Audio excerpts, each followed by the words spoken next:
ఒక సామాన్యమైన ఆడది ఫార్చ్యూనర్లో తిరుగుతూ 10 మంది ఆడవాళ్ళు మోసం చేస్తుందని సమాజంలో ఎవరు అనుకోరు. ఇంకొక విషయం ఏంటంటే చాలా స్పష్టంగా నేను ప్రెస్కి చెప్పదలుచుకున్న విషయం, ఈ మొత్తం కథలో విజయ బర్లాకు వచ్చి ₹1 లాభం. ₹1 లాభం చూపించండి. ఆమెకి ఈ రోజు అన్యాయంగా తీసుకునే డబ్బులకి అడ్డుపడుతున్నాను కాబట్టి ఆమె కేకలు పెడుతుంది. సరే, ఆవిడని ఆప్ చేయడం వల్ల విజయ బర్లాకు వచ్చి ₹1 లాభం మీరు చూపించండి. మీరు ఏం చెప్తే నేను చేస్తా. ఈ వీడియోని స్కిప్ చేయకుండా చివరి వరకు చూడండి. బర్ల విజయ నుండి మమ్మల్ని కాపాడండి అని చెప్పేసి ఇవాళ డిజిటల్ మహిళా సంఘం అధ్యక్షురాలు ఎవరైతే ఉందో ఈ రోజు దాకా నేను ఆవిడ పేరు ఎత్తలేదు, ఇప్పుడు కూడా నేను ఎత్తుదాం అనుకుంటలేదు.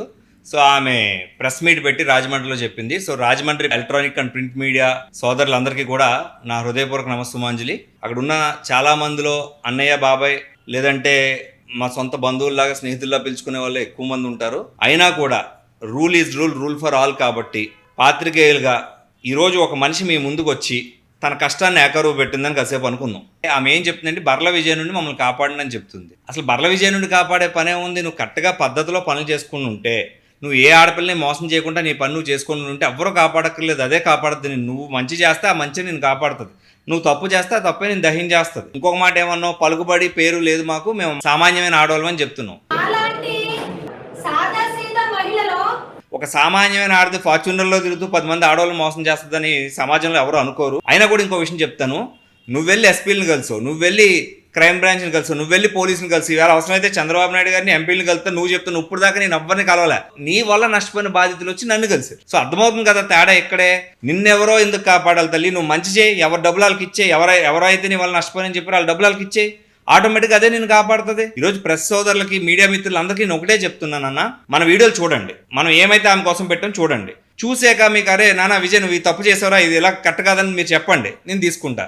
ఎందుకంటే నేను మీలో ఒక మనిషిని. సో ఇప్పుడు మీతో మాట్లాడిన వ్యక్తి వల్ల ఎంతమంది నష్టపోయారు అనేది, ఆమె ఏమైతే వీడియోల కోసం మాట్లాడుతుందో ఆ వీడియోల కింద కామెంట్స్ చదవండి ఫస్ట్. నా దగ్గర ఉన్న ప్రూఫ్స్ ఖచ్చితంగా నేను కోర్టులో సబ్మిట్ చేస్తానని చెప్పాను. ఆమె చెప్తుంది ఏమని, ఏఎస్పీ గారు 1.5 గంట సమయం ఇచ్చారు, వాళ్ళు ఎంత సమయం ఇచ్చారు, ఎవరు ఎంత సమయం ఇచ్చినా న్యాయం అనేది ఒకటి ఉంటుంది. డిపార్ట్మెంట్స్ ఎవరికి తొత్తు కాదండి. ఫస్ట్ థింగ్, డిపార్ట్మెంట్స్ అనేవి ప్రాపర్ ఇన్వెస్టిగేషన్ చేసుకుని వాళ్ళ పని వాళ్ళు చేస్తారు. మీరు ఒక కేసు కట్టించుకున్నారు కదా, ఆ కేసు ఇటువైపు వెళ్తుంది, వెళ్ళనివ్వండి. రెండో పదం, చాలా అసభ్యకరమైన ఫోటోలు నేను పెట్టానంటే మరి అసభ్యకరమైన ఫోటోలు ఏంటో నా వీడియోలు అన్ని పరిశీలించుకొని, ఓపెన్ ఛాలెంజ్ ఇది, అన్ని ఫోటోలు అన్ని వీడియోలు పరిశీలించుకొని ఎక్కడన్నా అసభ్యకరమైన ఫోటోలు ఏ మహిళలదన్నా నేను పెట్టుంటే, ఆవిడకి కానీ వాళ్ళ తాలూకు మహిళది కానీ పెట్టుంటే బేషరత్తుగా క్షమాపణ చెప్తాను నేను. ఎక్కడ అసభ్యకరం లేదే, నీ వ్యంగ్యానికి వ్యంగ్య సమాధానం వచ్చింది అంతే.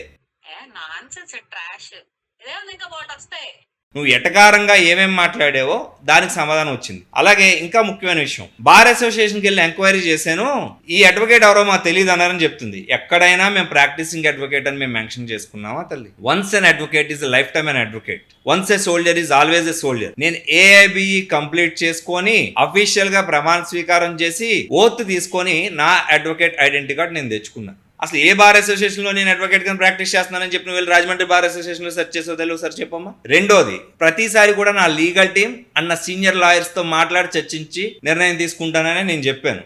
నేనే డెసిషన్ తీసుకుంటాను, నేను ఎక్కడే చెప్పలేదు. మూడో విషయం, నువ్వేదో చెప్తున్నావు ఇలాంటి వ్యక్తులపై చర్యలు తీసుకుంటలేదు సైబర్ ఇవన్నీ. అసలు ఈ మోసాలు అన్నిటి కోసం నేను ప్రెస్లో ఒక మాట చెప్పదలుచుకున్నాను. నా వీడియోస్ చూడండి వీలైతే.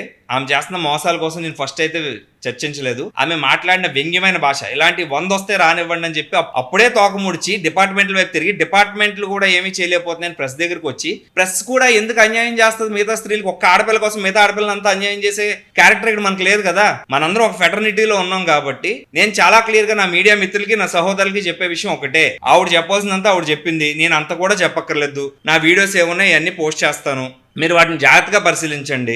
పరిశీలించి ఈ రోజు ఏమొద్దు, ఆమె వెనకాల కూర్చున్న వ్యక్తులు ఎవరు, వాళ్ళు చేస్తున్న వ్యాపారాలు ఏంటి, వాళ్ళు సంపాదించిన సంపాదన ఎంత, పోనీ ఈవిడ సంపాదించిన సంపాదన ఎంత, దాని రికార్డ్స్ బయట పెట్టమనండి. ఆవిడ ప్రెస్ ముందుకు వచ్చి గగ్గోలు పెట్టింది కదా, ఈ పెట్టమనండి చాలు బయట. సో న్యాయం అనేది ఒకటి ఉంటుంది. కొన్ని వేల మంది ఆడవాళ్ళు పబ్లిక్గా ఇన్స్టాగ్రామ్లో కానీ, ఫేస్బుక్లో కానీ, యూట్యూబ్లో కానీ నన్ను పోలీస్ ఫోన్ చేసినప్పుడు మాట అడిగారు, సార్ మీరు ఎందుకు సార్ ఆన్లైన్లో పెట్టారు, మోసం జరుగుతుంది ఆన్లైన్లో కాబట్టి నేను ఆన్లైన్లో పెట్టాను. ఎగ్జాక్ట్గా మై ఆన్సర్ ఇస్ దట్. అసలు తప్పు జరుగుతుంది ఆన్లైన్లో సార్, ఫేస్బుక్, ఇన్స్టాగ్రామ్, యూట్యూబ్లోనే ఆవిడ యాడ్లు ఇచ్చుకుంటుంది, యాడ్లు ఇచ్చుకొని ప్రజల్ని తెప్పించుకుంటుంది. So I have to answer there only, అక్కడ ఆన్సర్ పెట్టాను. ఎందుకంటే ఒక రోడ్డు మీద గోయపడింది అనుకోండి, టేక్ డైవర్షన్ ఎక్కడ పెడతాం? రోడ్డు మీద గోయపడితే మన ఇంట్లో పెట్టాం కదా, రోడ్డు మీదే పెడతాం board. So take diversion board ఎక్కడ పెట్టాలో అక్కడే పెట్టాను నేను. సో ఈ చిన్న విషయం కూడా అర్థం అర్థం చేసుకోకుండా పిల్లి కళ్ళు మూసుకొని పాలు తాగినట్టు తప్పు చేసి నేను దొంగను కాదని ఎక్కడ ఏడవం తల్లి, నువ్వు చేసిన తప్పులు కంటి ముందు కనబడుతున్నాయి. నేను దాని మీద న్యాయంగా పోరాడుతున్నాను. ఏదైతే అది అవుతుంది, కేసు పెట్టావు కదా, అది ఎలా ముందుకెళ్ళినా కూడా మేము సిద్ధంగా ఉన్నామని కదా చెప్పాం. ఈ రోజు అదే చెప్తున్నాను. మీడియా మిత్రులందరికీ ఒకటే చెప్తున్నాను, ఇటువంటి ఆడవాళ్ళు మన దగ్గరకు వచ్చినప్పుడు ఈ మొక్కద్దే ఆడదా, ఈ మూల నష్టపోయిన వాళ్ళు కూడా ఆడవాళ్ళ కాదనేది పరిశీలించుకుంటే మనకే వాస్తవం అర్థమైపోతుంది. సో బాధితులు నా దగ్గరకు వచ్చి మాట్లాడుతుంటే నేనున్న స్థానంలో నేను ప్రచురిస్తుంటే బర్ల విజయ్ నుండి మమ్మల్ని కాపాడిని వేధిస్తాను, అసలు శానిటీ ఉందా స్టేట్మెంట్కి? పోనీ ఎప్పుడైనా బర్ల విజయ్ నీకు కానీ చుట్టుపక్కల వాళ్ళకి కానీ ఎవరికైనా ఫోన్ చేసి డబ్బులు అడిగాడా? పోనీ బర్ల విజయ్కి ఇందులో రూపాయలు లాభం ఉందా? పోనీ ఈ నష్టపోయిన మహిళలందరికీ డబ్బులు వెళ్తే మనిషి ఒక 5,000 10,000 నా అకౌంట్లోనే వేస్తారా? అలాంటి అవసరము నాకు లేదు, అలాంటి అవకాశం కూడా నాకు. నేను న్యాయంగా మహిళల తరఫున నిలబడదాం అనుకున్నాను. నా ఫస్ట్ వీడియోలో ఎక్కడా నీ కోసం నేను తప్పు చెప్పలేదు. 2 తెలుగు రాష్ట్రాల్లో 3-4 ఆడవాళ్ళు ఇలాగే సంపాదిస్తున్నారని చెప్పాను. 2 తెలుగు రాష్ట్రాల్లో 4-5 ఆడవాళ్ళు ఇదే పని మీద డబ్బులు సంపాదిస్తున్నారు. ఈ సంఘాలు పెట్టడం మొదలు పెట్టిన రోజుకి ఈ రోజుకి వాళ్ళ సంపద ఎంత పెరిగింది, మీ సంపద ఎంత పెరిగింది? ఆ 3-4లో నువ్వు ఒక్కదానివే భుజం అడుగుకున్నావు, అది నీ దరిద్రం, నేనేం చేయలేను. ఒకటి. రెండవది ఏంటంటే మీడియా మిత్రులందరికీ నేను తెలియజేయాల్సింది, అన్న మనందరం మీడియాలో ఉన్నామంటే నిజాలు ఏంటో అనేది మనం కూడా పరిశీలిస్తాం. కాబట్టి ఖచ్చితంగా మీరు కూడా అన్యాయం ఎవరికైనా జరిగిందా లేదా నా ఇన్స్టాగ్రామ్, ఫేస్బుక్, యూట్యూబ్ వీడియోస్ లో కింద వచ్చిన కామెంట్స్ పరిశీలించండి. వాళ్ళ ఆవేదనలో నిజం ఉందో లేదో అబ్జర్వ్ చేయండి. నిజం ఉందని మీకు అనిపిస్తే మీరు కూడా ఆమె చేస్తున్న అన్యాయాల మీద వార్తలు ప్రచురించండి. బర్ల విజయ్ నుండి మమ్మల్ని కాపాడండి అని చెప్పి ఒక 10 మంది ఆడవాళ్ళని వేసుకుని మాట్లాడింది. ఆ 10 మంది ఆడవాళ్ళు డిజిటల్ మహిళలు అవునా కాదా? అయితే ఏం చేస్తున్నారు వ్యాపారం? వాళ్ళు చేసే వ్యాపారంలో లాభాలు ఎంత సంపాదించారు, వాళ్ళని ఎలా కోటేశ్వరులు చేసిందో చెప్పమనండి, అయిపోయింది కదా అక్కడతో. బర్ల విజయ్ నుండి ఎందుకమ్మా కాపాడడం? నువ్వు మంచి పనులు చేయి, ఆడవాళ్ళందరికీ న్యాయం చేయి, అదే శ్రీరామకృష్ణ నేను కాపాడుతుంది. నేను కూడా తోడొస్తాను నీకు. నువ్వు మంచి పని ఎవరి డబ్బులు వాళ్ళకి ఇచ్చారు, నీ పక్క నుండి నేనే పంచి పెట్టేస్తాను. అమ్మా మీరు ఈ వల్ల నష్టపోయారంట, ఇంకో మీకు డబ్బులు ఇచ్చేస్తుంది, ఇవి చాలా మంచిదమ్మా నేనే చెప్తాను. ఈ రోజు కూడా నేను ఎక్కడ నీ పేరు తీయను కూడా, భవిష్యత్తులో కూడా నాకు అవసరం లేదు. ఎందుకంటే నేను ధర్మం వైపు నిలబడ్డాను, ధర్మమే చూసుకుంటుంది. నువ్వు డిపార్ట్మెంట్లు కలిసావు, అందరినీ కలిసావు, నువ్వు చేయాల్సిన పనులని నువ్వు చేసావు. ప్రెస్ మీట్లో పాత్రికేయులు చాలా కరెక్ట్గా అడిగారు, నువ్వు ఒక సంస్థ నడుపుతూ ఇవన్నీ చెప్తున్నావు.